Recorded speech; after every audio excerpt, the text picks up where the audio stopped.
Hi friends, welcome to target కాకి online classes. This is Jyothi.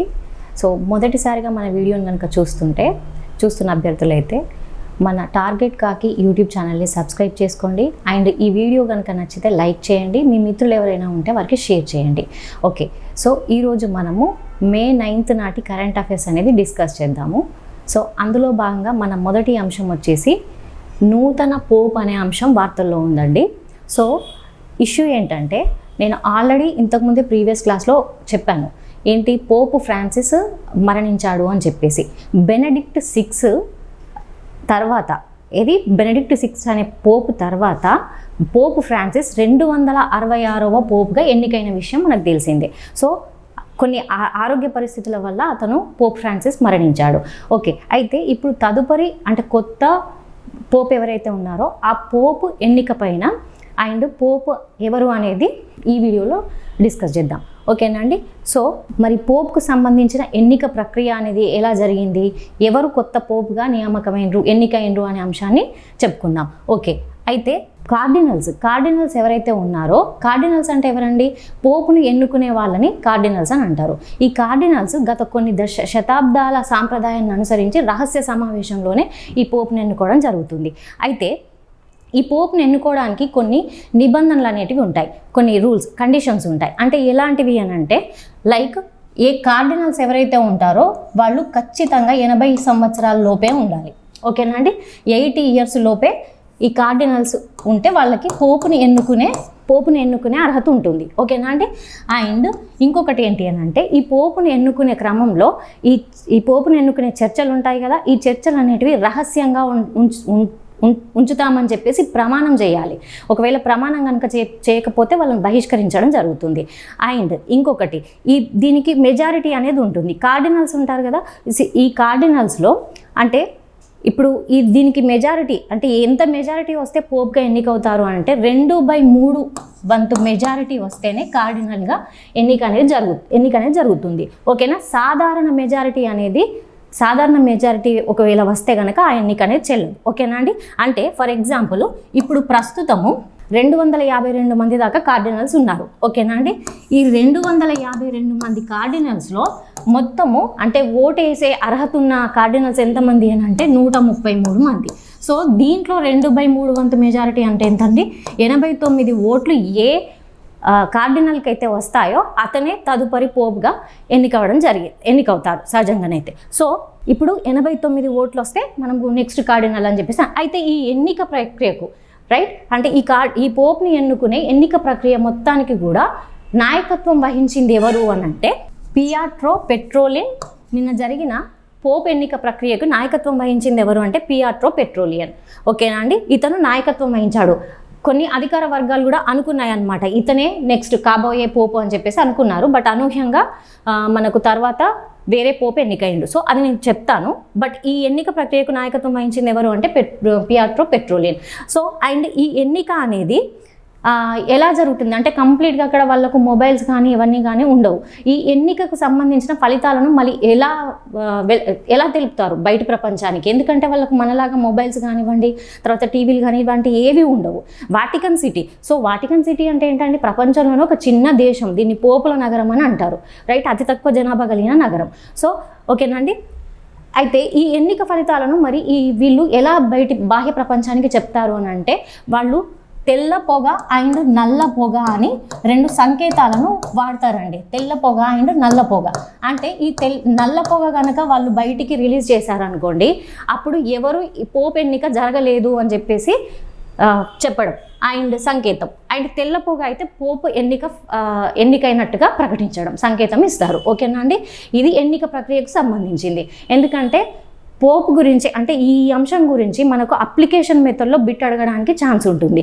So ఈ ఎన్నిక ముగిసింది కాబట్టి ఇప్పుడు మరి తదుపరి మన నూతన పోప్ ఎవరు అని అంటే రాబర్ట్ ప్రవోస్ట్ అండి. Robert Prevost very very important.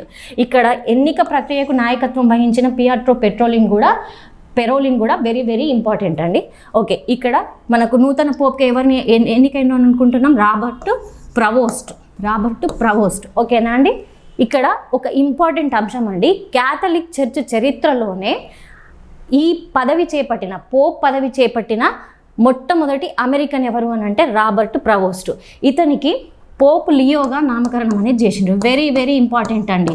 Pope Leo అంటే ఈ ఎన్నిక అయిన తర్వాత ఎవరైతే పోపుగా ఎన్నికైతారో ఫస్ట్ వాళ్ళ పేరు అనేది లాటిన్లో చదువుతారు. చదివిన తర్వాత మళ్ళీ ఇప్పుడు ఏ పేరు అయితే పెట్టారో అంటే పోప్ లియోగా నామకరణం చేసిండ్రు కదా, సో ఆ పేరును అనౌన్స్ చేయడం జరుగుతుంది. ఓకే, ఇది మన నూతన పోప్ గురించి అంశం. ఓకే, మన నెక్స్ట్ టాపిక్ వచ్చేసి హల్ 096 అనే అంశం వార్తల్లో ఉంది. సో ఈ హల్ 096 అనేది ఏంటి అని అంటే ఆస్ట్రేలియాకు చెందినటువంటి ఇన్సాట్ అనే ఒక షిప్ బిల్డర్ కంపెనీ. ఓకే, ఇది ప్రపంచంలోనే అతిపెద్ద విద్యుదాధారిత నౌకను ఒకదాన్ని నిర్మించింది. ఓకేనా అండి.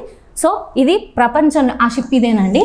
సో ప్రపంచంలోనే అతిపెద్ద విద్యుదాధారిత నౌక అని అంటున్నాను. ఓకేనా అండి. సో దాన్ని నిర్మించింది. దీని యొక్క పొడవు ఎంత అని అంటే 130 మీటర్లు అండి. ఓకే, దీని పొడవు వచ్చేసి 130 మీటర్లు. మరి దీనికే ఏమని పేరు పెట్టారు అని అంటే హల్ 096 అని చెప్పేసి పేరు పెట్టడం జరిగింది. సో ఈ హల్ 096 అంటే ఏంటి?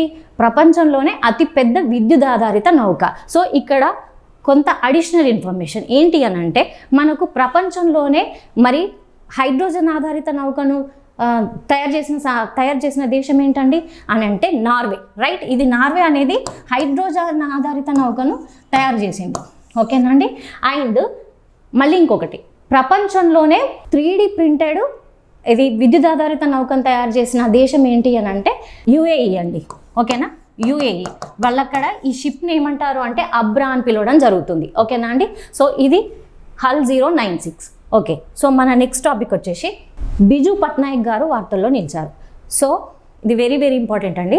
సో డీటెయిల్స్లోకి వెళ్తే ఇది రష్యాకి ఇప్పుడు విక్టరీ డేగా నిర్వహించుకుంటున్నారు కదా మే 9న. సో ఈ విక్టరీ డే సందర్భంగా మన దేశానికి చెందినటువంటి ఒడిషా రాష్ట్రానికి చెందిన బిజు పట్నాయక్, ఇతను స్వాతంత్ర సమరయోధుడు అండి. ఒడిషాకి మన మాజీ సీఎం ఉన్నాడు కదా నవీన్ పట్నాయక్, వాళ్ళ నాన్నగారు. ఓకేనా, ఈయన స్వతంత్ర సమరయోధుడు. మరి ఇప్పుడు ఈయన ఎందుకు వార్తల్లో ఉన్నారు?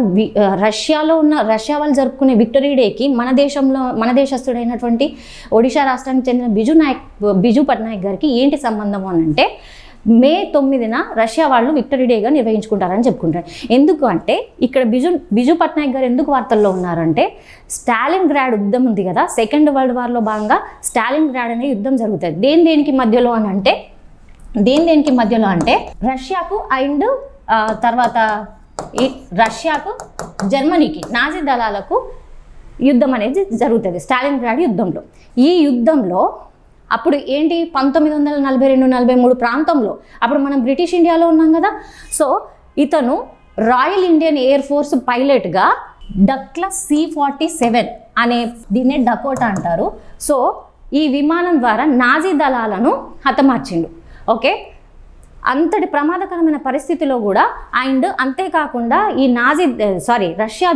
రష్యాకు ఈ స్టాలిన్గ్రాడ్ యుద్ధంలో ఆయుధ సామగ్రిని సరఫరా చేసి ఎంతో హెల్ప్ చేసిండు అని చెప్పేసి ఈ విక్టరీ డే సందర్భంగా బిజు పట్నాయక్ గారిని స్మరిస్తూ రష్యా ప్రభుత్వము బిజు పట్నాయక్ గారికి సాహస పురస్కారాన్ని ఇవ్వడం జరిగింది. దీనిని నిన్నటి రోజున ఓకే మన ఢిల్లీలో ఉన్నటువంటి రష్యన్ రాయబార కార్యాలయం ఉంటుంది కదా, అక్కడ ఇతని కుమారుడైనటువంటి నవీన్ పట్నాయక్ ఈ సాహస పురస్కారాన్ని అందుకున్నారండి. అలా ఇప్పుడు బిజు పట్నాయక్ గారు వార్తల్లో ఉన్నారు. So very important. మన నెక్స్ట్ టాపిక్ వచ్చేసి గ్లోబల్ స్పేస్ ఎక్స్ప్లోరేషన్ కాన్ఫరెన్స్ అనేది వార్తల్లో ఉంది. సో ఈ కాన్ఫరెన్స్ అనేది దేనికి జరిగింది అని అంటే దానికి సంబంధించిన డీటెయిల్స్ అనేది డిస్కస్ చేద్దాం. ఇది వెరీ వెరీ ఇంపార్టెంట్. ఎందుకంటే ఈ కాన్ఫరెన్స్ అనేది ఎక్కడ జరిగింది అని అంటే ఢిల్లీలో జరిగిందండి. ఓకే, ఈ కాన్ఫరెన్స్ ఢిల్లీలో జరిగింది. మరి దేనికి సంబంధించి అంటే అంతరిక్షానికి సంబంధించిన మన భారత అంతరిక్ష రంగానికి చెందిన లక్ష్యాలను మోడీ మీడియా ద్వారా ఒక మీడియా ప్రసారం ద్వారా ఇతను తెలియజేయడం జరిగింది. ఓకేనా, అంటే మన లక్ష్యాలు ఏంటి, ఎలా ఉన్నాయి అంటే గగన్యాన్ మిషన్ గురించి, తర్వాత భారతీయ అంతరిక్ష కేంద్రం ఏర్పాటు గురించి, ఎప్పటి వరకు కంప్లీట్ చేయాలనే దాని మీద, తర్వాత చంద్రయాన్ మిషన్ గురించి, శుక్రయాన్ మిషన్ గురించి, మంగళయాన్ మిషన్ గురించి కొన్ని లక్ష్యాలను మోడీ ఈ కాన్ఫరెన్స్లో భాగంగా ప్రకటించడం జరిగింది. సో ఏంటి అని అంటే ఆ లక్ష్యాలు ఎలా ఉన్నాయి అని అంటే 2027 కల్లా గగన్యాన్ మిషన్ను అంటే అంతరిక్షంలోకి మానవ సహిత యాత్ర. మనం భారతదేశం మొట్టమొదటిసారిగా మానవ సహిత యాత్రను ఏ పేరుతో చేపట్టిందంటే గగన్యాన్ మిషన్గా చేపట్టింది. ఈ యాత్రను పూర్తి చేయాలి 2027 వరకల్లా కంప్లీట్ చేయాలి అని చెప్పేసి టార్గెట్గా పెట్టుకుంది అని చెప్పేసి చెప్పారు. ఇక్కడ గగన్యాన్ మిషన్ గురించి కొంత డిస్కస్ చేసుకుంటే ఈ గగన్యాన్ మిషన్ అనేది ఏంటండి, ఇది ఒక మానవ సహిత అంతరిక్ష యాత్ర, రైట్. స్పేస్లోకి ఒక 2-3 వ్యక్తులు ఒక 2-3 డేస్ పాటు ఉండడానికి ఈ యాత్రను చేపడుతున్నారు. ఎందుకనంటే అక్కడ పరిస్థితులు ఎలా ఉన్నాయని చెప్పేసి అధ్యయనం చేయడం కోసం అని చెప్పేసి ఈ గగన్యాన్ మిషన్ను చేపడుతున్నాం. ఈ గగన్యాన్ మిషన్ అనేది 2027 వరకు పూర్తి చేయాలని చెప్పేసి భారత ప్రభుత్వం లక్ష్యంగా పెట్టుకుందని చెప్పేసి ప్రకటించడమైంది. అయితే దీనికి ఇప్పటికే ఒక 4 మన ఆస్ట్రోనాట్స్ని ఎంపిక చేయడం జరిగింది. ఓకే, అందులో వాళ్ళకి ఇప్పటికీ బెంగళూరులోని ఆస్ట్రోనాట్ శిక్షణ కేంద్రం ఉంటుంది కదా, అక్కడ వాళ్ళకి ట్రైనింగ్ కూడా ఇస్తున్నారు. అందులో ఒకరే శుభాంశు శుక్ల, రైట్. ఇప్పుడు శుభాంశు శుక్ల మనకు మే 29న యాక్సియం 4 మిషన్లో భాగంగా అంతర్జాతీయ అంతరిక్ష కేంద్రానికి అనేది వెళ్తున్నాడు. ఈ విషయం కూడా నేను ఆల్రెడీ చెప్పాను మీకు. ఓకే, శుభాంశు శుక్ల 4 ఒకరే ఈ శుభాంశు శుక్ల. ఓకే, ఇది 2027 కల్లా గగన్యాన్ మిషన్ పూర్తి చేయాలి అని చెప్పేసి అనుకుంటుందని ప్రధాని ప్రకటించిండు. ఓకే, ఇది అంశం. అండ్ 2035 కల్లా భారతీయ అంతరిక్ష కేంద్రాన్ని కంప్లీట్ చేయాలని చెప్పేసి చెప్పడం జరిగింది. ఓకేనండి, భారతీయ అంతరిక్ష కేంద్రం దీన్ని ఎప్పటి వరకు కంప్లీట్ చేయాలనుకుంటున్నారంట, 2035 వరకు కంప్లీట్ చేయాలనుకుంటున్నామని చెప్పేసి ప్రధాని ప్రకటించడం జరిగింది. ఓకేనా అండి.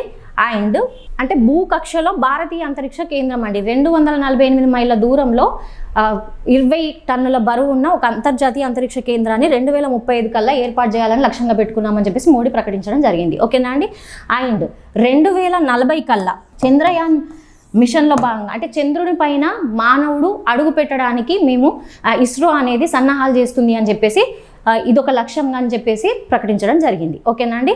సో ఇది ఈ కాన్ఫరెన్స్లో భాగంగా అంటే అంతరిక్ష రంగానికి సంబంధించిన కొన్ని లక్ష్యాలను మోడీ ప్రకటించడం జరిగింది. అండ్ ఇప్పటికే మార్స్ అంటే ఏంటండి, రెడ్ ప్లానెట్ అని అంటారు, కుజగ్రహం, అరుణ గ్రహం అని అంటారు. సో దీనిపైన ఆల్రెడీ మంగళయాన్ మిషన్ అనేది చేపట్టి మేము కొన్ని పరిశోధనలు అనేది చేశాము. అండ్ వీనస్ శుక్రగ్రహం పైన కూడా మేము శుక్రయాన్ అనే ఒక మిషన్ని చేపట్టబోతున్నాము అని చెప్పేసి ఇలాంటి కొన్ని లక్ష్యాలను ఈ కాన్ఫరెన్స్లో ప్రకటించడం జరిగింది.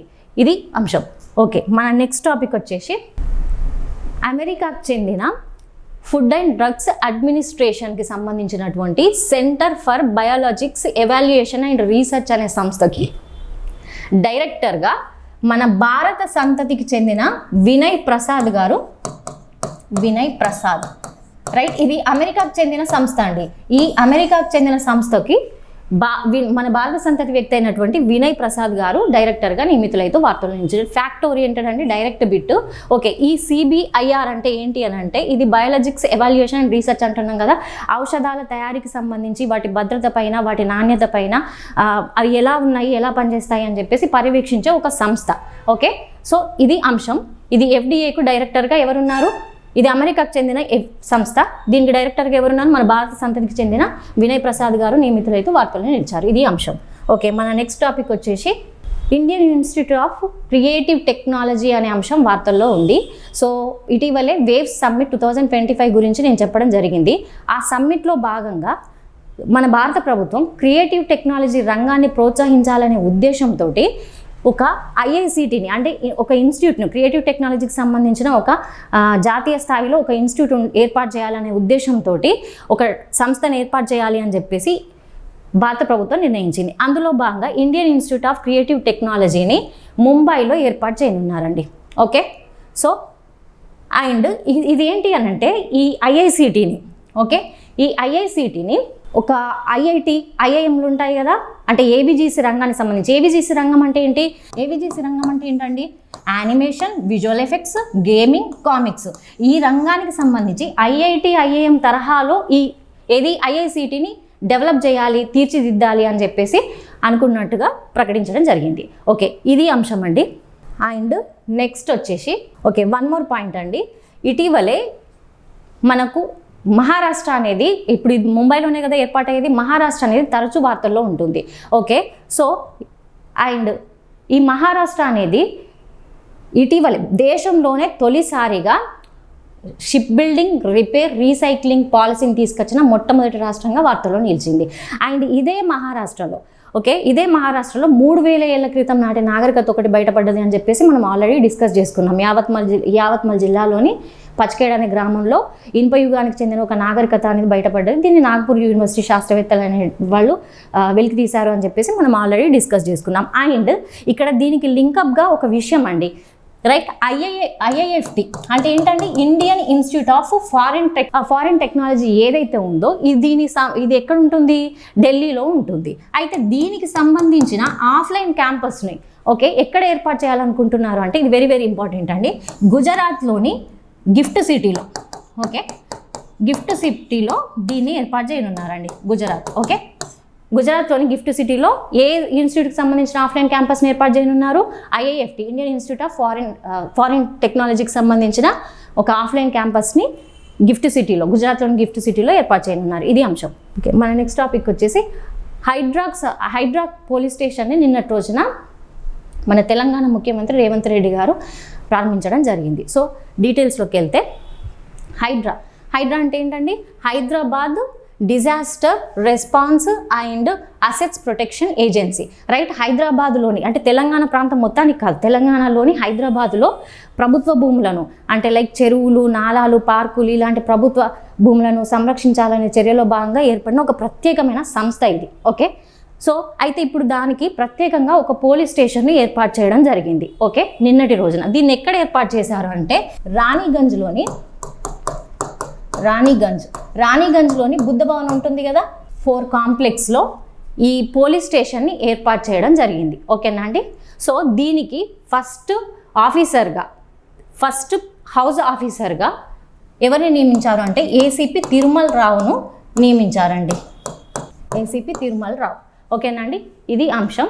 సో అండ్ మన నెక్స్ట్ టాపిక్ వచ్చేసి ఇక్కడ ఇంకొక విషయం అండి, ఇటీవలే మన తెలంగాణ ప్రభుత్వ ఉద్యోగులు ఉంటారు కదా, వాళ్ళ సమస్యలను పరిష్కరించడానికి వాళ్ళ సమస్యలను పరిష్కరించాలనే ఉద్దేశంతో ఒక కమిటీని వేయడం జరిగింది వాళ్ళ సంక్షేమం కోసం, ఉద్యోగుల సంక్షేమం కోసము. ఆ త్రిసభ్య కమిటీ అనేది ఏంటి అని అంటే, ఆ త్రిసభ్య కమిటీలో ఎవరున్నారు అని అంటే ఫస్ట్ వన్ వచ్చేసి నవీన్ మిట్టల్, ఈయన చైర్మన్ అండి. వెరీ వెరీ ఇంపార్టెంట్ అండి. ఇది దేనిపైన వేసిండ్రు ఈ త్రిసభ్య కమిటీ అనేది, ఉద్యోగుల సంక్షేమం కోసము అండ్ ఉద్యోగుల యొక్క సమస్యలను పరిష్కరించే ఉద్దేశంతో ఉద్యోగ సంఘాల నేతలు ఎవరైతే ఉంటారో వాళ్ళతో చర్చలు జరపడానికి అని చెప్పేసి వాళ్ళ సమస్యలు తెలుసుకోవడానికి అని చెప్పేసి అయితే ఈ త్రిసభ్య కమిటీని తెలంగాణ ప్రభుత్వం అనేది ఏర్పాటు చేసింది. ఆ త్రిసభ్య కమిటీలో మరి ముగ్గురు కదా, సో ఆ ముగ్గురిట్లలో మరి చైర్మన్ ఎవరు అని అంటే నవీన్ మిట్టల్ గారు చైర్మన్ అండి. అండ్ లోకేష్ కుమార్, సభ్యులు వచ్చేసి లోకేష్ కుమార్ అండ్ కృష్ణ భాస్కర్.